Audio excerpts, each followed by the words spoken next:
Hello, everyone. Perch P. Perchington here. No, that doesn't really work.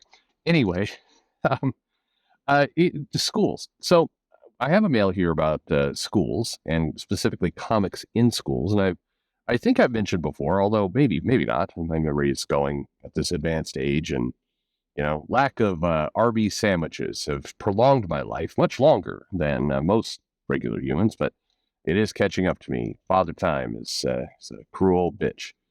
Anyway, so when I started reading comics, one of my first entry points, there were several, but one of the things that really caught me was going to get these collected versions. They're trade paperbacks, but they were hardcover and they were like made for schools. So this wasn't ever anything I saw. And I tried to track down how these came to be as a retailer for many, many years. And I never really got a great answer, but they were like school, almost textbook. I don't know if you remember like old school hardcover binding. It was usually like garish orange or green, and they had like a texture to this cover, and they're very, very dull looking. But there was the Fantastic Four and Iron Man and a bunch of these books. They had like the first 25 issues or so. It was a lot, and paper was super crisp, like textbook paper, thick and ultra glossy on the coloring. Anyway, they were great, and they introduced me to a lot of comics. And I think I've also mentioned, my father, who worked in education, always promoted comics, and oftentimes at the against the wishes of the teachers. There was a pretty common belief that comic books were not actually books.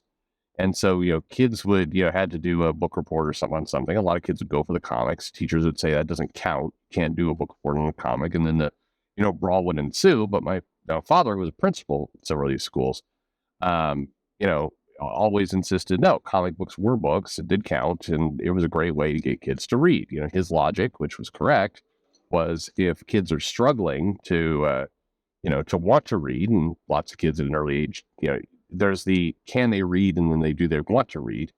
Comic books were a great way to do that. You have topics and themes that are going to appeal to kids in a lot of cases. You have big colorful illustrations and all that and text there.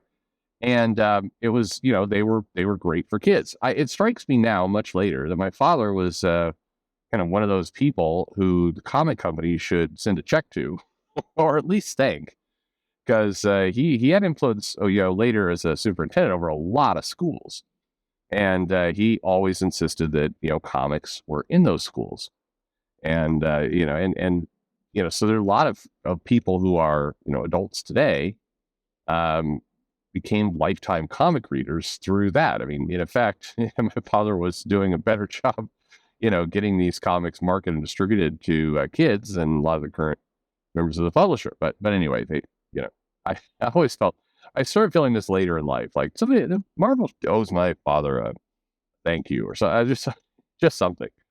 Um, anyway, so what's interesting, and I was catching up with my father recently because he's been watching the news about all these school book issues that they're having right now. So that gets to the mail. So I'll read the mail and come back to it. So the mail goes, "Hey Perch, I'm curious to get your take on it.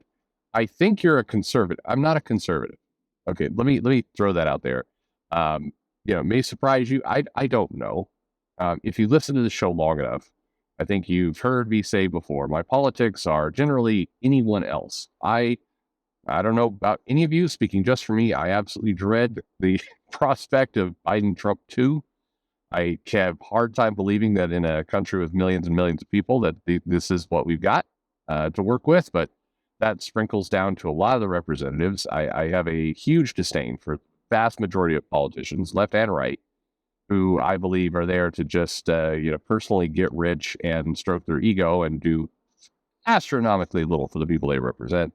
I there's I am equally disgusted by the Republican Party as well as the Democrat Party on a constant basis, and for a very long time, I would be called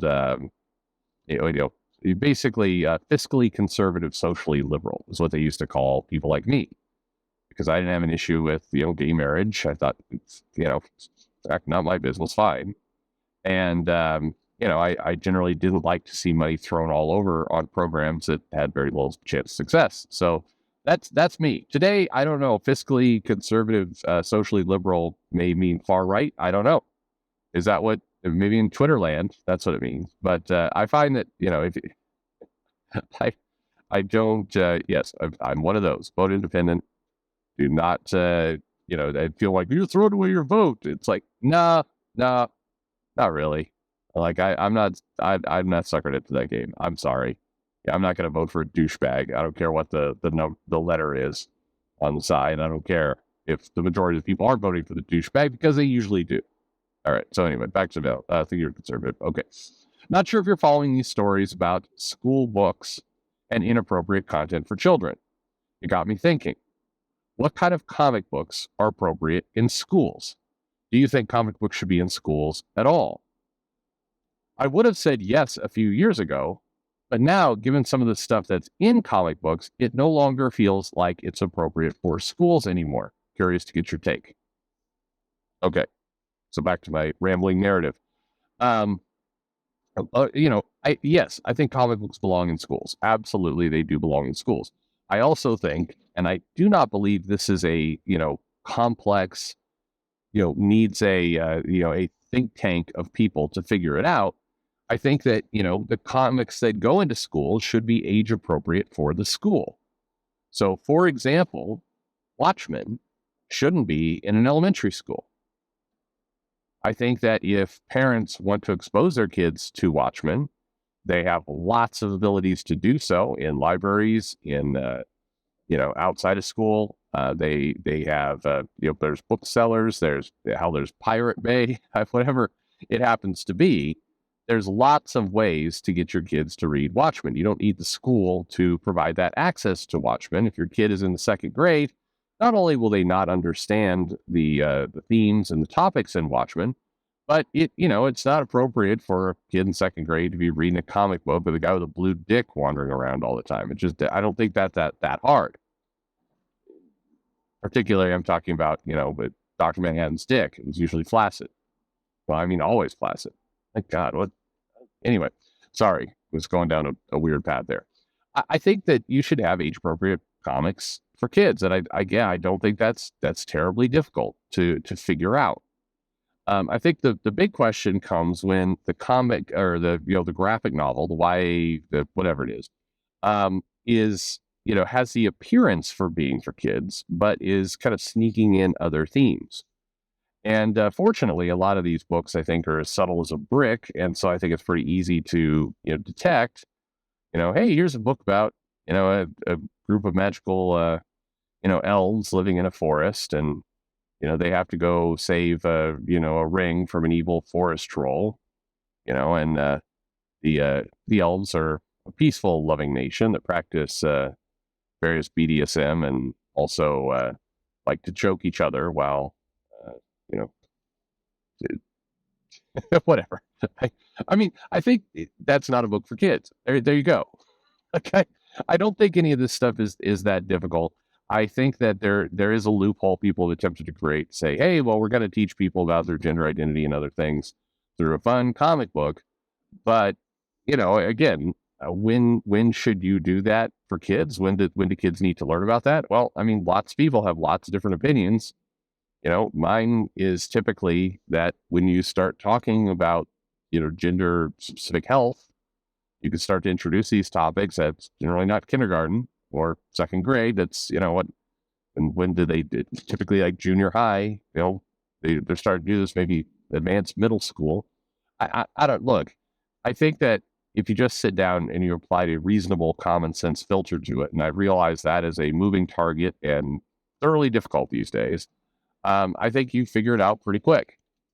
And but I do acknowledge that absolutely there are people who are, it's like, look, look, here's the part that's insulting to me, is that comics are not just for kids, clearly.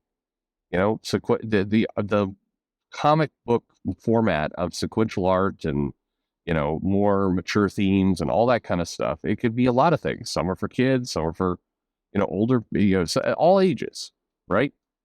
Comics are that way. So if you wander around and you treat comics like they're all for kids, what Eric Larson, I think Larson likes to call like funny books and that kind of stuff.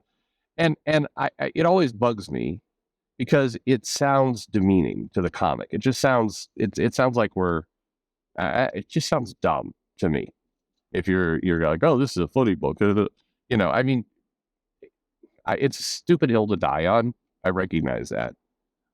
But I think that some of this, this theme goes along with it. It's, hey, these comics are, this comic these are good for kids. Look, it's got ultra, you know, Adventure Time level Cal Arts style of art, and all the characters are super kiddie like. If you introduce this same comic in the same style back in the 80s, they would say it's for ages 4 to 6. That's kind of the sensibility of the art we have here. Ultra simplistic topics and themes are very much written down to kids, but we're going to go ahead and talk about abortion and other themes. And look, I think there's a place to talk about abortion. I think there's a place to educate them. I think in something that's trying to disguise itself as a kindergarten book is not the place. And this isn't some kind of moral panic view I have. You haven't even taught those kids what the hell that concept, what that means. I saw this debate with somebody saying, no, we need to be educating kindergartners about abortion. It's like, you haven't educated them about sex yet, about reproduction, about what step one on a multi-step journey to abortion even is. They don't know any of those things. So, any good educator will tell you, you can't just randomly throw out themes without context to children. You confuse the living shit out of them. And I think that's where a lot of this stuff comes in. But absolutely, yes. Comics for kids, absolutely. Comics in schools, yes. I think it's a great educational tool. It helps kids read. It's good. I know I'm saying it. Just keep it age appropriate. It's like, yeah, sounds simple, but it's like, no, but it actually is simple. It is simple. If you're saying it's not simple, it's because you're trying to pull shenanigans to some of these books. You can figure it out. I mean, it's like, early Transformers comics. I'm talking about the ones in the 80s. Okay? Pretty all ages there. The violence is cartoonish. Nobody really dies. I'm sure somebody died at some point in that thing. I remember there's this woman called Circuit Breaker who ran around in she's pretty much naked with tinfoil on various parts of her body, and that was super crazy as a kid. You're reading that, you're like, holy shit, this is a crazy costume this woman's into. But anyway, stuff like that, easy for kids. V for Vendetta, not for kids. So I pretty simple. I don't think it's that hard. Violence makes it a little trickier. I grant you. That is where that line is tougher to kind of weigh in. And it's not like about just showing boobs or nudity, and because Americans get a lot more hung up about that stuff than say other countries. But it's not the nudity. It's what you're doing with that nudity. With Watchmen, you have various scenes of rape. You have talk of Vietnam and the complexities of the war. You have human genocide. You've got a lot of themes in there that are going to be tricky for a second grader to understand. But that's my take on it. Now, keep in mind, if you disagree with my take, hey, there's no problem. I am not a principal or administrator in a school, so this is my opinion, which means dick all to the world. It's just an opinion of one with zero power to back it up. So if you hate everything I say, then take comfort in the fact that I can't do anything about it anyway. There you go. Those are the best things. Thanks for listening.